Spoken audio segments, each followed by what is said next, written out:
केदारनाथ धाम 4 धामों में से एक माना गया है, जो कि एक पवित्र तीर्थ स्थल में इसकी गणना होती है। और यह मंदाकिनी नदी के तट पर हिमालय की गोद गढ़वाल हिमालय पर स्थित है।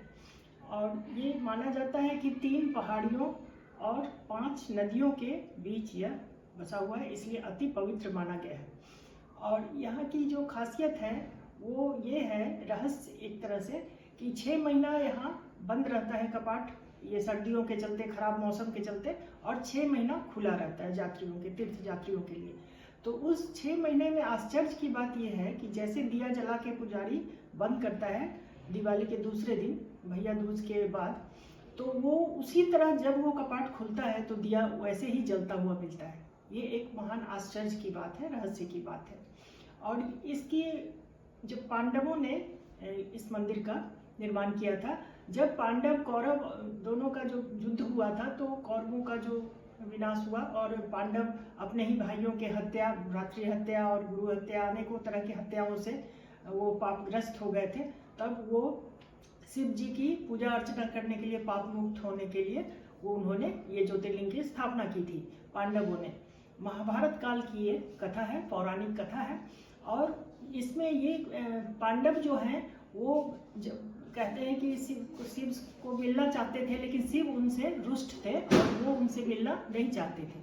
तब एक बार गुप्त काशी में भीम ने देखा कि एक बैल जो है वो बहुत ही अच्छे आकृति का बैल वो विचरण कर रहा है, तो पशुओं के बीच में, तो भीम ने उन्हें पहचान लिया कि ये शिव ही हैं।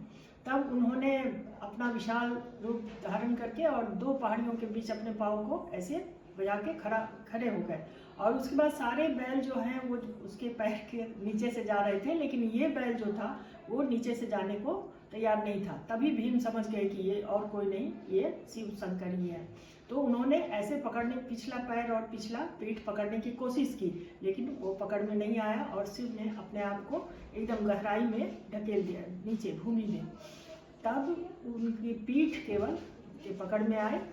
और उसके बाद से इसी वजह से केदारनाथ में उनके पीठ का जो भाग है वो वहाँ पर उसकी जो पूजा होती है, तो वो उसके बाद वो प्रकट हुए शंकर भगवान ज्योतिर्लिंग के रूप में, और प्रसन्न हुए और पूजा अर्चना से पांडवों के, और उन्हें वरदान दिया कि पाप मुक्त किया उन्हें।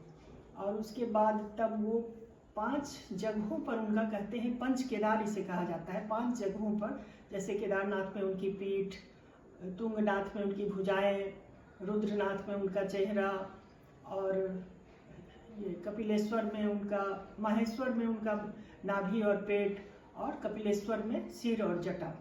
ये 5 जगह पर वो 5 जगह उनका मंदिर बना, क्योंकि 5 जगह उनके ये 5 अंग पाए गए। और उसके बाद पांडवों ने वहाँ सब जगह मंदिर बनाया और पंच केदार के रूप में उनकी पूजा की। कहते हैं कि ये अर्ध मंदिर जो बना, ये पशुपतिनाथ के रूप में नेपाल में जाके जो वो उसमें पूर्णता है, कि जो भी यहाँ दर्शन करता है फिर नेपाल जाके पशुपतिनाथ के दर्शन करने से उसमें पूर्णता आती है केदारनाथ के बाद। तो ऐसी मान्यता है। तो वही जो पांडव के बाद, कहते हैं उनके पौत्र जो थे जन्मेय, उन्होंने भी इस मंदिर का निर्माण किया था। और उसके उपरांत शंकराचार्य 8वीं सदी में उन्होंने इस मंदिर का जीर्णोद्धार किया।